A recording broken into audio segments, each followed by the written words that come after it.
इस एपिसोड की शुरुआत में जेरिको शहर के सभी लोग मेयर के फ्यूनरल में आए हुए थे। आज जोर की बारिश हो रही थी। वेंसडे का दिमाग अभी भी राक्षस के ख्यालों से भरा हुआ था। एक अनजान आदमी वेंसडे को पेड़ की आड़ में छिपकर देख रहा था। जैसे ही वेंसडे की नजर उस पर पड़ती है, वो वहां से भागने लगता है। वेंसडे भी उसका पीछा करती है, लेकिन एकाएक वो आदमी वेंसडे की नजरों से ओझल हो जाता है। वेंसडे वो कहाँ गया ये देख ही रही होती है कि तभी पेड़ पर छिपकर बैठा वो आदमी वेंसडे की ओर कूदता है। वेंसडे भी काफी फुर्ती से अपनी तलवार से उस पर वार करने की कोशिश करती है, पर वो आदमी उसके वार को बड़ी आसानी से ब्लॉक कर उसे ही बिजली का झटका देता है। पर इसके बावजूद भी वेंसडे के चेहरे पर मुस्कुराहट उभर आती है। दरअसल ये आदमी और कोई नहीं बल्कि वेंसडे के पिता का भाई अंकल फेस्टर था। फेस्टर चोरी डकैत जैसे कई गलत काम कर चुका है, वही उसका पेशा है। अंकल फेस्टर और वेंसडे भावनिक तौर पर एक दूसरे के काफी करीब हैं, बावजूद इसके कि फेस्टर एडम्स फैमिली में लगा इकलौता दाग है। वैसे तो फेस्टर बोस्टन शहर जाने वाला था, लेकिन गोमेज ने उसे नेवरमोर में घटी भयावह घटनाओं के बारे में बताया था, इसलिए जाने से पहले वो वेंसडे से मिलने यहाँ आया है। फेस्टर वेंसडे से कहता है कि उसे छुपने के लिए कोई जगह चाहिए। वेंसडे उसे छुपने के लिए यूजीन के मधुमक्खियों की झोंपड़ी देती है। फेस्टर वेंसडे से उस राक्षस की नस्ल पूछता है। वेंसडे उसे जेवियर की बनाई तस्वीर दिखाती है। फेस्टर उसे बताता है कि ऐसे राक्षसों को हाइड कहा जाता है। वेंसडे उसे बताती है कि नेवरमोर की लाइब्रेरी इतनी बड़ी होने के बावजूद भी वहाँ ऐसी कोई किताब नहीं है जहाँ इस राक्षस का जिक्र हो। तब फेस्टर उसे बताता है कि कई सालों पहले जब गोमेज ने उसे नाइटशेड्स क्लब में छुपाया था, तब उसे वहाँ एक छोटी सी तिजोरी दिखी थी। उसे लगा था कि उसके अंदर कोई पैसे या गहने होंगे। हालांकि तिजोरी खोलने पर उसे वहाँ एक डायरी मिली। वो नेवरमोर के फाउंडर नथेनियल फॉकनर की डायरी थी। नेवरमोर खोलने से पहले नथेनियल फॉकनर ने सारे आउटकास्ट्स की जानकारी इकट्ठा की थी। ये सारी जानकारी उसने उसकी डायरी में लिख रखी थी। ये सुनने के बाद वेंसडे फेस्टर को आज रात नाइटशेड्स क्लब की लाइब्रेरी में मिलने के लिए कहती है। साथ ही जाने से पहले वो उसे कहती है कि अगर पुलिस ने उसे यहाँ ढूंढ लिया तो उस पर जो इनाम है वो उसे अपने नाम करेगी। जिस पर फेस्टर भी मुस्कुराते हुए कहता है कि उसे भी उससे यही उम्मीद है। रात में जब वेंसडे सबसे छुपकर नाइटशेड्स लाइब्रेरी के अंदर जाती है, वहां वो अंकल फेस्टर को आवाज लगाती है, लेकिन उसकी आवाज सुनकर फेस्टर की जगह जेवियर बाहर आता है। वेंसडे उससे पूछती है कि वो यहाँ क्या कर रहा है। जवाब में जेवियर उससे कहता है कि वो नाइटशेड्स क्लब का सदस्य है, इसलिए उसकी बजाय वेंसडे को ये बताना चाहिए कि वो यहाँ क्या कर रही है। वेंसडे कहती है कि वो राक्षस पर रिसर्च कर रही है। जेवियर उसे कहता है कि उसने यहाँ की सारी किताबें छान ली हैं, लेकिन उसे यहाँ राक्षस पर लिखी कोई किताब नहीं मिली। जिस पर वेंसडे उस पर शक करने के अंदाज में कहती है कि उसके होते हुए वो किताब यहाँ हो भी कैसे सकती है। उसकी ये बात जेवियर के दिल को चुभ जाती है। वो वेंसडे से कहता है कि उसे असली दोस्तों की पहचान नहीं है, क्योंकि वो तो पहले दिन से ही उसके साथ है। एक वही था जिसने रोबन से उसकी जान बचाई थी, साथ ही उसकी राक्षस वाली थ्योरीज पर भी यकीन किया था। इसके जवाब में वेंसडे उससे कहती है कि ऐसा कैसे हो सकता है कि हमेशा जहां भी राक्षस होता है वहां कहीं ना कहीं से तुम भी पहुंच जाते हो। जेवियर उससे पूछता है कि अगर वो राक्षस है तो उसने अब तक उसे क्यों नहीं मारा। जिस पर वेंसडे कहती है क्योंकि शायद वो उसे पसंद करता है। हालांकि जेवियर तुम में पसंद करने जैसा है ही क्या, कहकर वहां से चला जाता है। जेवियर के जाते ही अचानक फेस्टर वहां आता है। इसके बाद फेस्टर उसे वो तिजोरी दिखाता है जो एक तस्वीर के पीछे छुपा कर रखी गई थी। थिंग उस तिजोरी को बड़ी आसानी से खोलता है और वेंसडे उसके अंदर रखी डायरी अपने पास रख लेती है। कमरे में पहुंचने के बाद वेंसडे और फेस्टर उस डायरी में हाइड की जानकारी ढूंढने लगते हैं। उस डायरी में हाइड के बारे में लिखा होता है कि हाइड शक्तिधारक इंसान आर्टिस्ट की भांति ही इंटेलिजेंट होता है, साथ ही वो काफी गुस्सैल भी होता है। कोई भी हाइड धारक इंसान शुरू से हाइड नहीं रहता। वो तब तक एक इंसान रहता है जब तक उसके अंदर के हाइड को रासायनिक प्रक्रिया से या हिप्नोसिस की मदद से जगाया नहीं जाता। हाइड उसे जगाने वाले इंसान यानी अपने मालिक से काफी वफादार रहता है और अपने मालिक के हर गलत काम में उसका साथ देता है। इससे ये बात साबित हो जाती है कि शहर में हो रही हत्याओं के पीछे एक नहीं बल्कि दो लोग हैं, राक्षस और उसका मालिक। तभी दरवाजे पर दस्तक होती है। दरवाजे से बॉटनी टीचर अंदर आती है। फेस्टर उसके अंदर आने से पहले ही कमरे में कहीं छुप गया था। इनिड ने स्कूल के बचे हुए सालों में एक दूसरी लड़की के साथ हॉस्टल में रहने के लिए प्रिंसिपल के पास अर्जी दी थी। बॉटनी टीचर इनिड और वेंसडे के बीच सुलह कराने आई थी। वो उसे समझाते हुए कहती है कि इनिड और उसके बीच एक अनोखा बॉन्ड बन चुका था। हालांकि वेंसडे अपने ही रूखे अंदाज में उसे अकेले ही रहना पसंद है कहकर इस बातचीत को ही खत्म करती है। अंदर से वो भी जानती थी कि उसे इनिट से लगाव हो चुका था, लेकिन गुडी ने उसे अकेले रहने के लिए कहा था, इस वजह से वो ये सब कर रही थी। बॉटनी टीचर निराश होकर वहां से चली जाती है। अगली सुबह ज़ेवियर अपने आर्ट रूम के सामने मोबाइल पर किसी से बात कर रहा होता है। वो किसी को तुरंत मिलने के लिए कह रहा था। अचानक वेंसडे उसके सामने आती है और उससे पूछती है कि वो किससे बात कर रहा था, पर ज़ेवियर वेंसडे से पहले से गुस्सा था। वो उसे कोई भी जवाब दिए बगैर वहां से चला जाता है। फेस्टर ने ज़ेवियर की साइकिल पर ट्रैकर लगाया था। इसके बाद फेस्टर और वेंसडे दोनों फेस्टर के अनोखे स्कूटर पर सवार होकर उसका पीछा करने निकल पड़ते हैं। आगे ज़ेवियर साइकेट्रिस्ट से जाकर मिलता है और दोनों में कुछ बातचीत होती है। इसके बाद वो साइकेट्रिस्ट के साथ बैठकर कहीं चला जाता है। वेंसडे का ज़ेवियर ही हाइड है, ये शक और गहरा होता जा रहा था। वो तुरंत इस बात से प्रिंसिपल को आगाह करने उसके कैबिन में जाती है। हालांकि साइकेट्रिस्ट वहां पहले से ही मौजूद थी। वेंसडे अपने शक को यकीन में बदलने के लिए बातों ही बातों में साइकेट्रिस्ट से ये बात उगलवाती है कि उसे हिप्नोसिस भी आती है। साइकेट्रिस्ट को हिप्नोसिस आती है, ये बात सुनकर वेंसडे का शक यकीन में बदल जाता है कि हाइड राक्षस के पीछे ज़ेवियर और साइकेट्रिस्ट का ही हाथ है, क्योंकि हाइड को जगाने के एक तरीके में हिप्नोसिस भी शामिल है। कॉफी शॉप में वो यही बात फेस्टर के साथ डिस्कस कर रही होती है। तभी टाइलर वेंसडे को कॉफी देने आता है। वेंसडे उसकी जान पहचान अपने अंकल से करवाती है। टाइलर की नजर उस डायरी पर भी पड़ती है। वेंसडे उसे बताती है कि जेरिको में हड़कंप मचाने वाले राक्षस को हाइड कहा जाता है। टाइलर भी कहता है कि उस दिन जिसने उस पर हमला किया था वो ऐसा ही था। तभी शेरिफ वहां आता है। शेरिफ दोनों को साथ देखकर टाइलर को याद दिलाता है कि उसने उसे वेंसडे से दूर रहने के लिए कहा था।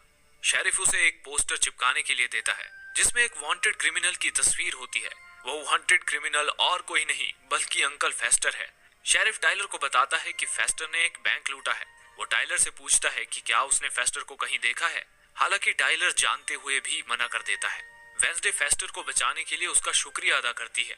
टाइलर वेंसडे को उसके साथ डेट पर चलने के लिए कहता है। वेंसडे बहाना देकर मना करने की कोशिश करती है, पर टाइलर उसे याद दिलाता है कि पिछली बार वो उसकी वजह से राक्षस के चंगुल में फंस गया था। इस वजह से उसे इस बार उसके साथ डेट पर आना ही होगा। आखिरकार वेंसडे कर्ज चुकाने के लिए ही सही, लेकिन डेट के लिए मान जाती है। टाइलर उसे रात 9 बजे क्रैकस्टोन की गुफा में आने के लिए कहता है। वेंसडे थिंग को डायरी की जिम्मेदारी सौंपती है और डेट के लिए क्रैकस्टोन की गुफा में जाती है। वहां पहुंचने के बाद वो टाइलर को साफ शब्दों में बताती है कि वो सिर्फ यहाँ उस दिन का कर्जा चुकाने आई है। टाइलर उसे एक गुलाब का फूल देता है और अपनी आंखें बंद करने के लिए कहता है। इसके बाद वो उसे गुफा के अंदर ले जाता है और उसे अपनी आंखें खोलने के लिए कहता है। टाइलर ने गुफा को काफी अच्छे से सजाया था। उसने वेंसडे की पसंद को ध्यान में रखते हुए एक हॉरर मूवी का भी इंतजाम किया था। दोनों साथ में मूवी देखते हैं। गुफा से थोड़ी ही दूर शेरिफ फेस्टर को ढूंढ रहा था और उसे वहां फेस्टर की बाइक मिल गई थी। वो बाकी पुलिस वालों को आसपास की जगह अच्छे से छानबीन करने के लिए कहता है। गुफा में मूवी देखने के बाद टाइलर वेंसडे को अपने दिल की बात बताता है। हालांकि वेंसडे उसे आगाह करती है कि वो किसी की मोहब्बत तो क्या दोस्त बनने के लायक भी नहीं है, पर टाइलर उसकी बात को अनदेखा कर कहता है कि तुम चाहे कुछ भी कहो, मेरा फैसला नहीं बदलने वाला। वेंसडे भी उसे अंदर ही अंदर चाहने लगी थी। दोनों एक दूसरे को किस करने ही वाले होते हैं कि तभी शेरिफ दरवाजा खोलकर अंदर आता है। शेरिफ इन दोनों को गुफा में देखकर चौंक जाता है, लेकिन वह उन्हें जल्दी से वहां निकल जाने के लिए कहता है और खुद भी वहां से चला जाता है। वेंसडे के कमरे में एक भयावह दृश्य उसका इंतजार कर रहा था। कमरे में पहुंचने पर वो देखती है कि उसके कमरे का सामान इधर उधर बिखरा पड़ा है। तभी खून की बूंदें टपकने की आवाज आती है। किसी ने थिंग को चाकू मारकर बेरहमी से दीवार पर लटकाया था। वो तेजी से थिंग को लेकर अंकल फेस्टर की तरफ भागती है। फेस्टर उसे बिजली के झटके देकर होश में लाने की कोशिश करता है, लेकिन काफी कोशिश करने के बाद भी थिंग हिल भी नहीं रहा था। पर वेंसडे उसे कोशिश करते रहने के लिए कहती है। आखिरकार थिंग होश में आ जाता है। वेंसडे उससे पूछती है कि उसे चाकू किसने मारा। थिंग बताता है कि किसी ने उसे पीछे से चाकू मारा था, इस वजह से वो उसका चेहरा नहीं देख पाया। वेंसडे कसम खाती है कि जिसने भी थिंग के साथ ये सब किया है वो उसे छोड़ेगी नहीं। वेंसडे फेस्टर को शेरिफ उसे ढूंढ रहा है ये बात बताती है और जल्द से जल्द वहां से भाग जाने के लिए कहती है। नेवरमोर में पहुंचने के बाद वेंसडे ये सारी बात प्रिंसिपल को बताती है। साथ ही वो उसे बताती है कि किसी ने उसके कमरे से नथानियल फॉकनर की डायरी चुराई है। प्रिंसिपल चौंकते हुए उससे पूछती है कि वो डायरी तो नेवरमोर की गुप्त लाइब्रेरी में थी। प्रिंसिपल कैबिन में मौजूद बॉटनी टीचर को वहां से जाने के लिए कहती है। इसके बाद वो वेंसडे को बताती है कि नथानियल फॉकनर ने हाइड राक्षस पर सबसे ज्यादा रिसर्च की थी। वो ये जानना चाहते थे कि हाइड अंधाधुंध खून करते हैं या अपने पूरे होशो हवास में। लेकिन इससे पहले कि वो किसी नतीजे पर पहुंचते, एक हाइड के हाथों ही वो मारे गए। और उन्हें उनकी रिसर्च को जारी रखने की कोशिश की, पर हाइड को काबू में करना काफी मुश्किल था। इसीलिए उन्होंने इस रिसर्च को बीच में ही बंद कर दिया और इसी के चलते 30 साल पहले हाइड को नेवरमोर से भी बैन कर दिया गया था। वेंसडे ये सुनकर हैरान थी कि जब प्रिंसिपल को हाइड के बारे में पता था तो उसने शेरिफ को इसके बारे में बताया क्यों नहीं। प्रिंसिपल कहती है कि ये सब उसने नेवरमोर को बचाने के लिए किया है, क्योंकि अगर ये बात सामने आ जाती तो शेरिफ नेवरमोर को बंद कर देता। प्रिंसिपल वेंसडे से कहती है कि अगर उसे किसी पर हाइड होने का शक है तो वो उसे तुरंत बताए। हालांकि वेंसडे उसे कुछ भी बताने से मना करती है और वहां से चली जाती है। अगले दिन जब वो स्कूल में होती है तब बियांका उसके पास आती है और बताती है कि उसे मेयर के खून के बारे में कुछ पता चला है। बियांका उसे नाइटशेड्स क्लब की गुप्त लाइब्रेरी में ले जाती है। वहां लूकस भी पहले से ही मौजूद था। लूकस वेंसडे के हाथों में कुछ कागज देता है और बताता है कि ये कागज उसने उसके पिता मेयर वॉकर के लैपटॉप से प्रिंट किए हैं। वो आगे बताता है कि मेयर किसी लॉरेल गेट्स को ढूंढ रहा था। ब्रिटिश पुलिस के मुताबिक लॉरेल गेट्स कई सालों पहले ही डूबने से मर गई थी। हालांकि उन्हें कभी उसकी लाश नहीं मिली। वेंसडे उन कागजों को देखती है। उसमें लिखा होता है कि गेट्स का बंगला 1 साल पहले एक 90 साल की बूढ़ी औरत ने खरीदा था। अचानक किसी अनजान वजह से उसकी मौत हो गई। मरने से पहले उसने अपनी जायदाद अपनी नर्स के नाम कर दी थी, जिसका नाम है टेरेसा एल्ग्लाओ। होशियार वेंसडे झट से पहचान जाती है कि टेरेसा एल्ग्लाओ नाम में जो लेटर्स हैं वही लेटर्स लॉरेल गेट्स में भी हैं। ये बात इस तरफ इशारा कर रही है कि नर्स ही लॉरेल गेट्स है। बियांका वेंसडे से पूछती है कि भला लॉरेल गेट्स ने अपना नाम बदलकर अपना ही बंगला क्यों खरीदा। वेंसडे उसे कहती है कि यकीनन वो उन सब से अपना बदला लेने आई है जिनकी वजह से उसका पूरा परिवार खत्म हो गया, जिसमें शामिल है मेयर, फोरेंसिक डॉक्टर, वेंसडे की फैमिली और पूरा नेवरमोर स्कूल। इसके बाद वेंसडे सीधे साइकेट्रिस्ट के पास जाती है। वेंसडे साइकेट्रिस्ट को वो छोटी पेटी देती है जो उसे गेट्स के बंगले में मिली थी और उससे उगलवाने की कोशिश करती है कि वही लॉरेल गेट्स है। हालांकि इसका कुछ फायदा नहीं होता। तब वेंसडे उस पर आरोप लगाती है कि वही लॉरेल गेट्स है और उस दिन उसी ने मेयर को अस्पताल में जाकर मारा था। वेंसडे आगे कहती है कि किसी साइकेट्रिस्ट के लिए अस्पताल में घुसकर यह सब करना काफी आसान है। वेंसडे उसे बताती है कि जब साइकेट्रिस्ट यूजीन से मिलने आई थी तब उसने साइकेट्रिस्ट के हाथ में वही फूल देखे थे जो वेंसडे को गेट्स के बंगले पर मिले थे।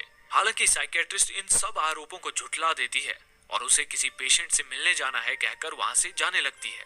वेंसडे उसे रोकती है और कहती है कि वो जानती है कि साइकेट्रिस्ट जेवियर से मिलने जा रही है। वो ये भी जानती है कि उसी ने जेवियर के अंदर का हाइड राक्षस जगाया है। साइकेट्रिस्ट उसकी बातें सुनकर गुस्से से पागल हो जाती है। वेंसडे के जाते ही वो प्रिंसिपल को कॉल करती है और उसे वेंसडे की हरकतों के बारे में बताने लगती है। हालांकि तभी उसे कुछ अजीब सी आवाजें सुनाई देती हैं। वो देखने के लिए आगे बढ़ती है कि तभी हाइड उस पर हमला करता है। उसकी दर्दनाक चीखें फोन पर मौजूद प्रिंसिपल तक भी पहुंचती हैं। अगले सीन में प्रिंसिपल और वेंसडे अस्पताल के बाहर बैठे होते हैं। तभी शेरिफ आकर उन्हें यह खबर देता है कि साइकेट्रिस्ट जिंदा नहीं बच पाई।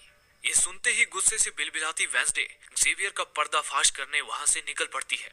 जब जेवियर अपने आर्ट रूम के अंदर जाता है तो वेंसडे को वहां पहले से मौजूद पाता है।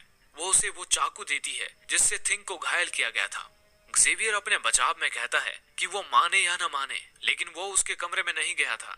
वेंसडे कहती है कि उसे उसकी एक पेंटिंग काफी पसंद आई और इतना कहकर वो एक पेंटिंग से पर्दा हटाती है। वो साइकेट्रिस्ट की पेंटिंग थी जिस पर हाइड के पंजे का निशान बना हुआ था। वेंसडे उसे और भी कुछ चीजें दिखाती है जो जेवियर की मेज पर रखी थी, जैसे यूजीन का चश्मा और इनहेलर, वेंसडे के छुपकर लिए हुए फोटोज और साथ ही साइकेट्रिस्ट का नेकलेस। वो चीजें देखकर जेवियर के चेहरे की हवाइयां उड़ जाती हैं। इससे पहले कि वो अपने बचाव में कुछ कह पाता, शेरिफ पुलिस के साथ अंदर आता है और पुलिस जेवियर को गिरफ्तार कर अपने साथ ले जाती है। हालांकि जेवियर बार बार पुलिस और वेंसडे से कह रहा था कि उसे फंसाया गया है। जब वेंसडे अपने कमरे में वापस लौटती है तब उसे अपने कमरे में इनिड दिखती है। इनिड अपना सारा सामान लेकर वापस रहने आई थी। वेंसडे उसे वापस आने की वजह पूछती है। इनिड कहती है कि जब वो यहाँ नहीं थी तो किसी ने थिंग को चाकू मार दिया था, इसलिए तुम दोनों की देखभाल के लिए कोई तो चाहिए। इनिड फिर से पहले की तरह उन दोनों की जगह के बीच टेप लगाने के लिए टेप हाथ में लेती है, पर वेंसडे उसे टेप की जरूरत नहीं है कहकर उसे वापस रखने के लिए कहती है। इनिड कहती है कि उसमें और वेंसडे में कुछ तो है जिसने उसे वापस वेंसडे के पास आने पर मजबूर कर दिया। दोनों में फिर से सारी चीजें पहले की तरह हो जाती हैं। इनिड उससे टाइलर के बारे में पूछती है। इनिड को थिंग ने वेंसडे और टाइलर की डेट के बारे में बताया था। वेंसडे उसे कहती है कि पिछली बार किसी ने उनकी डेट को बीच में ही रोक दिया था। इनिड उसे बताती है कि आज टाइलर की लेट शिफ्ट है, इस वजह से वो आज उसके साथ वक्त बिताने जा सकती है। वेंसडे पिछली बार की अधूरी डेट को पूरी करने टाइलर के पास जाती है। टाइलर उससे पूछता है कि क्या वो उसकी गर्लफ्रेंड बनने के लिए तैयार है। वेंसडे का जवाब उसकी आंखों में साफ नजर आ रहा था। दोनों एक दूसरे को पैशनेटली किस करते हैं। तभी वेंसडे को एक विजन दिखता है। वो देखती है कि हाइड साइकेट्रिस्ट को मार रहा है और देखते ही देखते हाइड टाइलर में बदल जाता है। ये देखकर वेंसडे के होश उड़ गए थे। वो टाइलर से बिना कुछ कहे वहां से भाग जाती है